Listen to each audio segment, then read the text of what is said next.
And we'll start with our big story. Let's get right to it. Over the last year, hundreds of people have been arrested for protest and riot-related violence, and a lot of them are facing felony charges, including at least 3 local college students. So we wondered, what action do universities take when their own students are arrested? Here's what Kyle Iboshi found out. College students have long been at the forefront of protest and social justice movements, from the anti-war demonstrations in the 1960s to the racial justice protests last summer. Students and activism often go hand in hand. But what happens when those movements leave campus and some of those students are accused of committing crimes?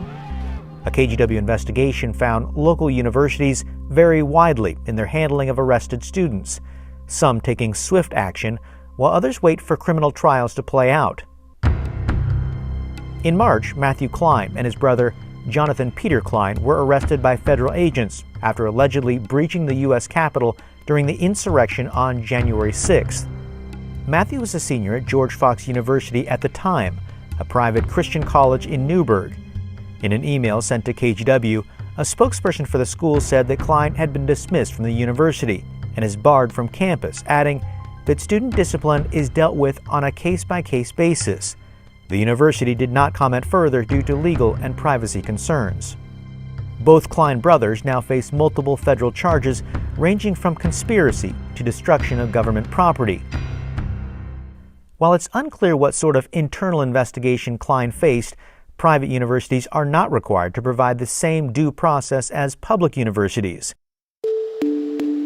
Most universities have unique student codes of conduct, community guidelines that students agree to, rules that, if violated, could result in suspension or expulsion, and in some cases, those standards can apply to off-campus behavior. According to the University of Oregon's Student Code of Conduct, the university may apply the Student Conduct Code to students whose off-campus behavior has a significant adverse impact on the university community, its members, and/or the pursuit of its mission and educational objectives. But deciding when to pursue an investigation is up to the university. Just last month, 19-year-old Alma Raven Guido, a student at the University of Oregon, was arrested for allegedly setting fire to the Portland Police Union building. She now faces a federal arson charge and up to 20 years in prison if convicted. A spokesperson for the U of O confirmed Raven Guido is still enrolled, but said the university could not share information on a student's conduct status. Experts say schools can take action prior to a criminal conviction, but only in some circumstances.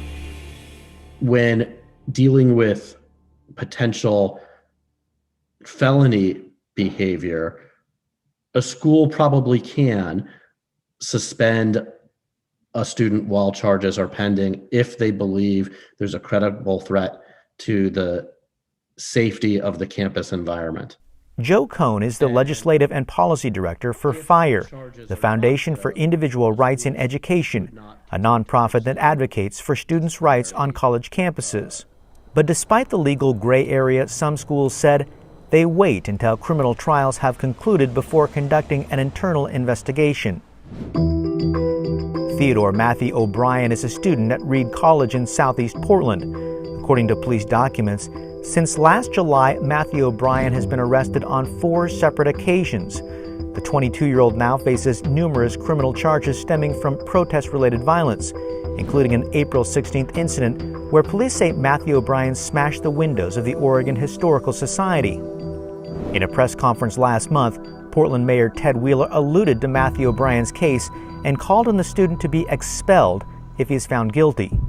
I noted, for example, that one of the individuals arrested is a student at one of the nation's most expensive elite private universities that happens to be located in our community. If that individual is convicted, I hope he's expelled. We reached out to Reed College to see if any disciplinary action had been taken by the university. A spokesperson for the school said it cannot comment on the conduct of individual students, but that the college's adjudication process would only begin after a court case is resolved. Cohn says it's not uncommon for universities to wait until a criminal trial has concluded, partly because statements made during campus investigations can be used against students in court. So even though the dean can't sentence a student to time behind bars, if they're speaking freely about potential criminal behavior to the campus, they've waived their Fifth Amendment rights in their criminal trial later on, because the transcript of that campus proceeding can just be read to the jury in the criminal case. It's not clear how many college students have been arrested during protests and riots over the past year, but these three reflect the varied responses from universities in determining whether students can return to campus or not. Kyle Iboshi, KGW News.